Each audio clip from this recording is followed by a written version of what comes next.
Infidelity affects everything in someone's life.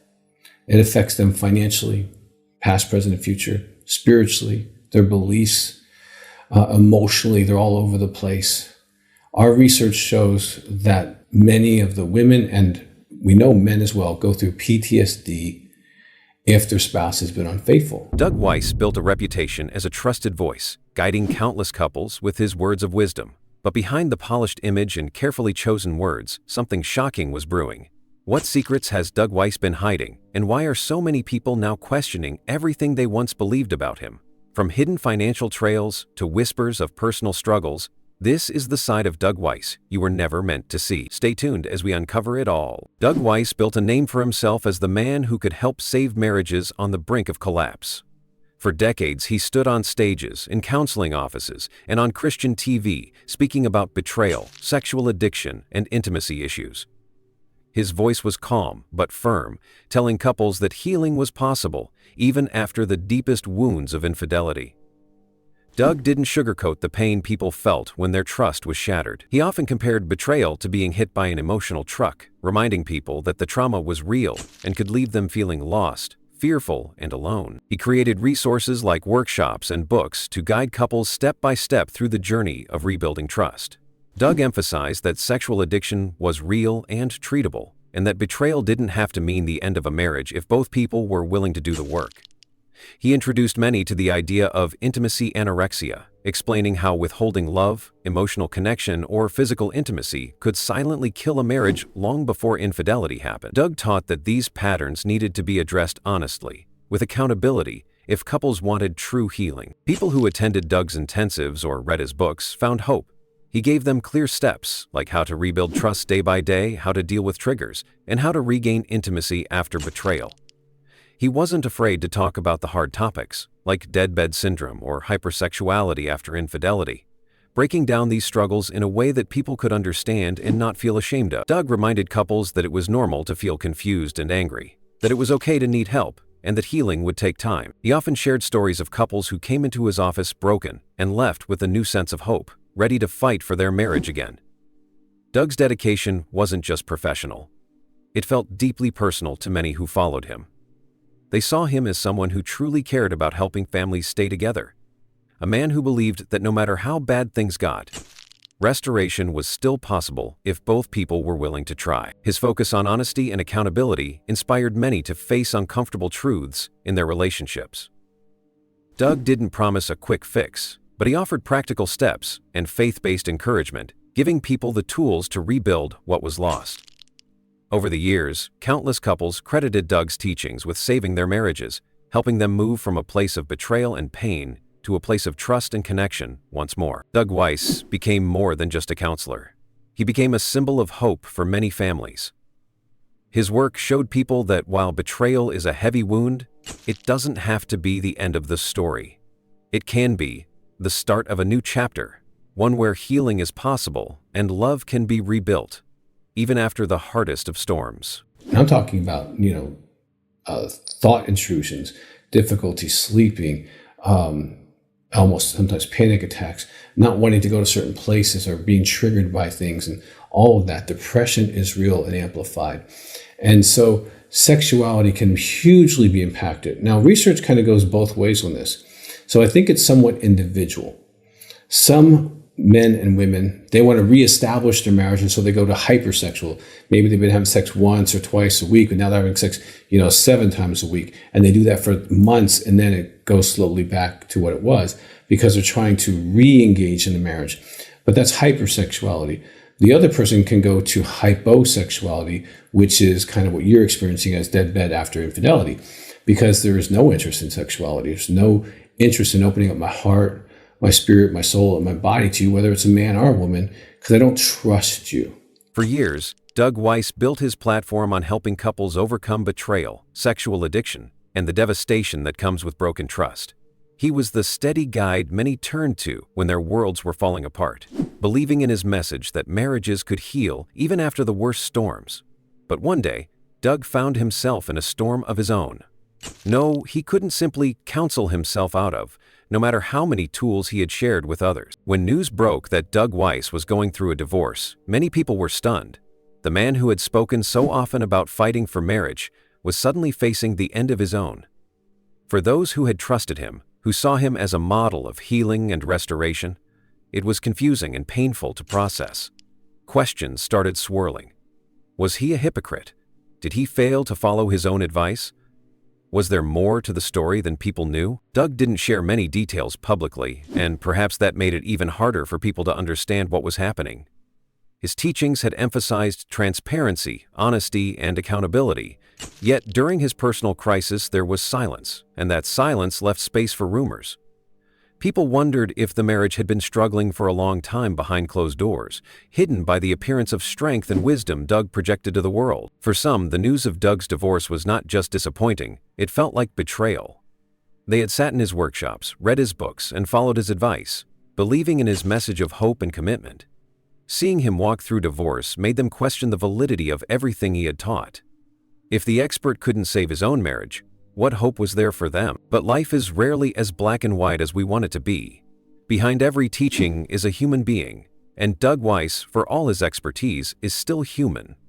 There could have been layers of pain in his marriage that no one saw, patterns of disconnection that even his knowledge and counseling skills couldn't fully heal. Doug had often talked about intimacy anorexia, betrayal trauma, and how some marriages are deeply fractured long before infidelity happens. Perhaps his own marriage was a reflection of the same brokenness he spent years helping others navigate. When Doug remarried shortly after his divorce, it sparked even more confusion among his followers.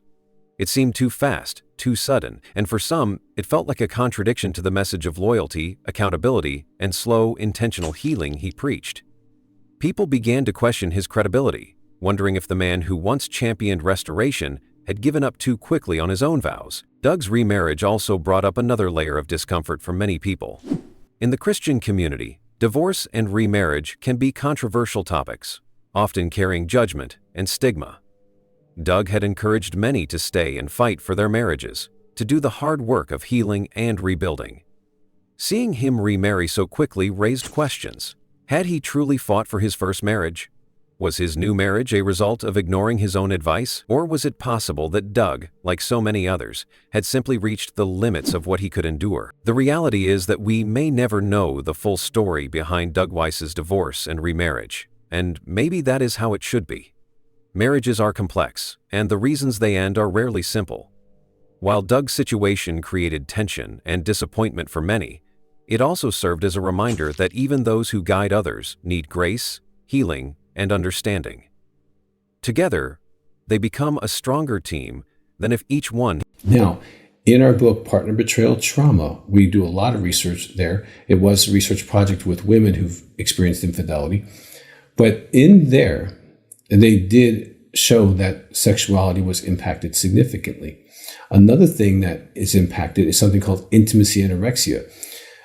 Men and women who experience infidelity can show up with more symptoms of intimacy anorexia after the infidelity is known. And the way you separate that is if those symptoms are afterwards or if they were before. Someone would be intimacy anorexic throughout the whole marriage, and that might be creating pain in the marriage. So let me quickly go through that. If you've never heard that term before, just go on YouTube, intimacy anorexia, and you'll find lots of our tapes on that. Doug's personal storm didn't erase the help he provided to countless couples over the years, nor did it nullify the tools and insights he offered through his teachings.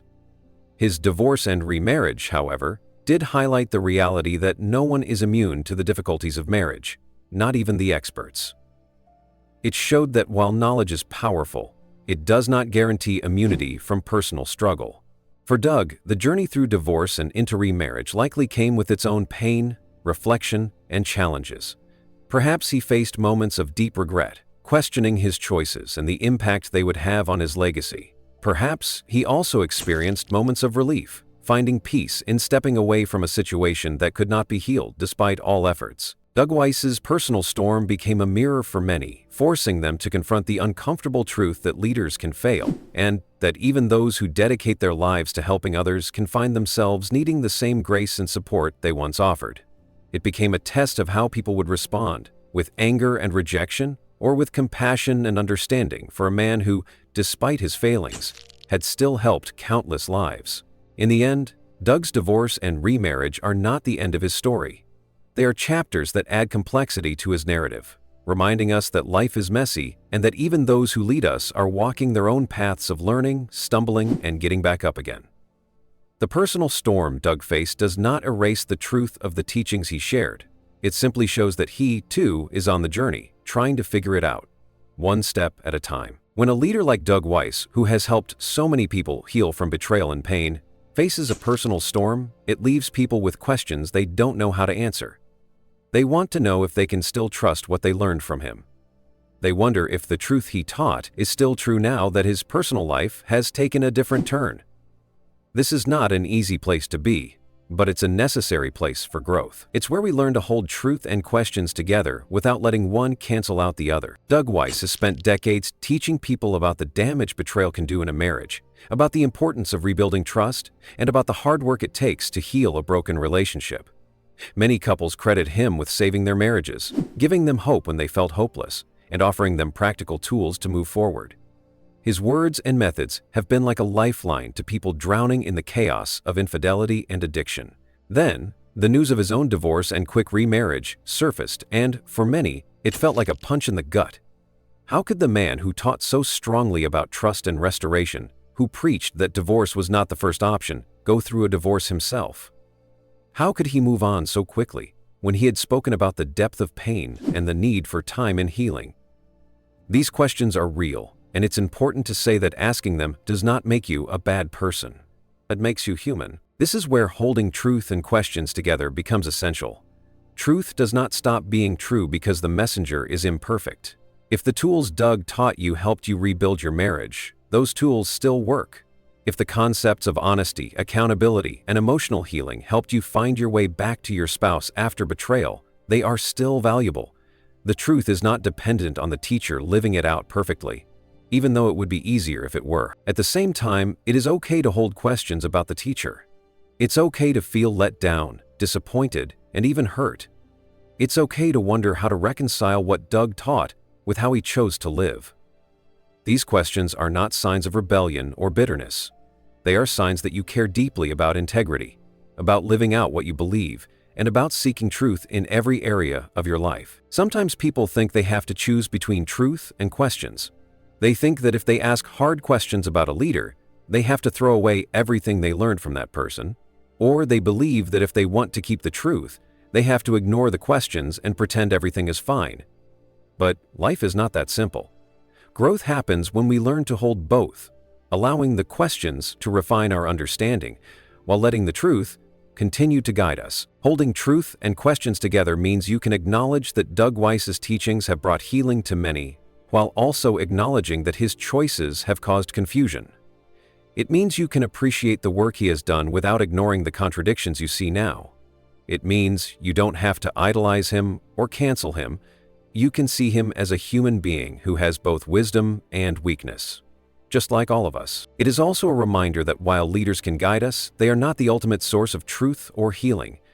Doug Weiss has been a helpful guide for many, but he is not the foundation of your healing journey. Your healing does not come from a person. It comes from the choices you make, the hard work you do, and, for many, from God's grace and truth. Leaders are temporary guides, but the principles of honesty, accountability, and commitment to growth are timeless and unshakable. For some, these questions will lead to a reevaluation of who they allow to speak into their lives. That is okay. It is wise to be discerning about the voices you listen to, especially when trust has been shaken. It is also wise to remember that your healing journey does not have to be defined by one person's actions, no matter how influential they have been. If Doug Weiss's story has brought up pain or disappointment for you, give yourself space to process it. Talk to a trusted friend, counselor, or spiritual advisor about your feelings. Don't feel like you have to rush to a conclusion about what to think or feel. Processing disappointment takes time, and that's okay. At the same time, don't let disappointment cause you to abandon your journey. If you have been working to rebuild your marriage, to heal from betrayal, or to grow in emotional and relational health, keep going. Your commitment to these things is not about Doug Weiss. It's about you, your family, and your future. Don't let one person's choices derail your progress. It is also important to remember that none of us live out truth perfectly. We all fall short, and we all have moments when our actions do not align with what we believe. That does not excuse hypocrisy or justify wrong choices, but it does remind us to approach others and ourselves with grace. If you are struggling to hold truth and questions together, remember that you don't have to have all the answers today. It is enough to keep asking the questions while continuing to live out the truth you know. As you move forward, focus on what you can control. You can control your actions, your choices, and your response to this situation. You can choose to continue practicing honesty, accountability, and commitment in your relationships. You can choose to seek healing and growth, even if the path feels messy.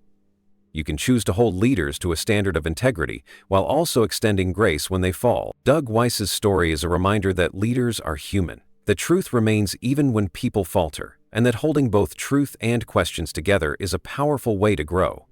It allows you to move forward without bitterness while staying rooted in the principles that matter most. Your healing journey is too important to abandon because of someone else's choices.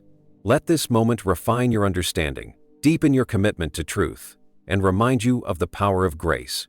Keep going, keep growing, and keep holding truth and questions together as you build a life that is honest, healthy, and free. Moving forward after disappointment isn't easy, especially when someone you trusted has let you down. Many people who followed Doug Weiss feel torn right now. They have been helped by his teachings about marriage, trust, and healing, yet they can't ignore the confusion that came when Doug's personal choices seemed to clash with everything he taught. For those who trusted him, it feels like the ground beneath their feet has shifted, leaving them asking, "What now?" The truth is, moving forward from this moment requires wisdom and grace. Wisdom helps us see the situation clearly without ignoring the questions, while grace reminds us that none of us are perfect, including those who teach and guide us. It's about learning how to hold disappointment in one hand while holding on to what is still true in the other. And it's about remembering that healing and growth are still possible, even when a leader you respected stumbles. First, it's important to acknowledge the pain. It hurts when someone you trusted doesn't live up to what they taught. Many people who followed Doug Weiss were drawn to his teachings because he spoke about betrayal trauma, accountability, and the hard work of rebuilding trust in marriages. His words gave people hope, especially those who were trying to heal after infidelity. Seeing him go through a divorce and a quick remarriage felt like a betrayal of those values. It is okay to feel disappointed, confused, and even angry. These feelings don't make you disloyal or unfaithful to the lessons you've learned. They make you human. Second, it's helpful to remember that people are complex. Doug's choices don't erase the truths he taught, but they do remind us that no teacher is perfect. Sometimes, the people who teach about healing and accountability are themselves still in need of healing and accountability. Leaders, counselors, and even spiritual guides are human beings with struggles, temptations, and moments of weakness. Holding them to a high standard is fair, but expecting perfection from them will always lead to disappointment. This is where wisdom comes in. Wisdom helps you separate the message from the messenger. If Doug Weiss's teachings have helped you, those lessons can still hold value in your life. Just because he struggled to live out those truths perfectly does not mean the truths themselves are invalid. You can still practice honesty, accountability, and the hard work of rebuilding trust in your relationships. You can still seek healing and restoration in your marriage if that is your journey. You don't have to throw away everything you've learned simply because the teacher has fallen short. Grace, on the other hand, helps you let go of bitterness. It reminds you that healing is not about holding on to anger, but about allowing yourself to move forward, even when you have been hurt. It's about recognizing that leaders are not the source of your healing, they are simply guides. The true source of healing comes from God, from truth, and from your commitment to do the work required to grow. Grace also allows you to view Doug Weiss not as a villain, but as a flawed person who, like everyone else, is on a journey of learning, failing, and hopefully growing. Moving forward with wisdom and grace also means being honest about your boundaries. If Doug's actions have made it hard for you to trust him, it's okay to step back from following his work for a while. It's okay to seek out other resources, other counselors, or other leaders who can guide you without the weight of these contradictions hanging over your trust. Protecting your heart and your healing journey is not betrayal, it's wisdom. At the same time, if the lessons Doug taught you have been life-changing, you don't need to abandon them. You can continue to apply what you've learned about dealing with betrayal, about rebuilding intimacy, and about understanding the impacts of sexual addiction on marriage. these tools still work. The truth of these teachings does not lose its power simply because the teacher is imperfect. For those who feel shaken in their faith because of this situation, remember that your faith should not rest on any human leader. Doug Weiss or any counselor or pastor is not the foundation of your faith or your healing journey. God is your healer. Truth is your guide. The principles of honesty, accountability, and grace are what will carry you forward, not the image of a perfect leader. When a leader falls short, it's an opportunity to refocus your trust on what truly matters and to remember that humans will always fall short. But truth and grace remain steady. It's also a time to look inward. This situation might be a reminder for you to check in with your own heart. Are there areas in your life where you are not living out the truths you claim to believe? Are there places where you need to seek healing, accountability, or forgiveness? Disappointment in a leader can often highlight areas in our own lives where we have work to do.